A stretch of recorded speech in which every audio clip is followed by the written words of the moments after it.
raisons peuvent envoyer un joueur sur le bord des pénalités pour avoir retardé le jeu. La première cause de retard dans le jeu consiste à envoyer le puck en dehors de la surface de jeu. Un gardien ou un joueur de champ qui tire le puck directement en dehors de la surface de jeu, à n'importe quel endroit de la patinoire où il y a des verres de protection, se verra infliger une pénalité mineure de 2 minutes. Ici, on voit le gardien de Zouk tenter de dégager le puck le long de la bande. Malheureusement pour lui, son tir part directement dans les gradins.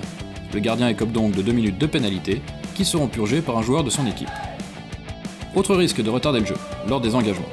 Si l'arbitre doit signaler 2 fois de suite que l'engagement est incorrect, le joueur fautif sera pénalisé. Sur cette séquence, le juge de ligne signale une première fois à Cody Almond que son engagement n'est pas correct et l'avertit. Les joueurs se remettent en position, et l'attaquant genevois ne respecte pas les procédures d'engagement une deuxième fois.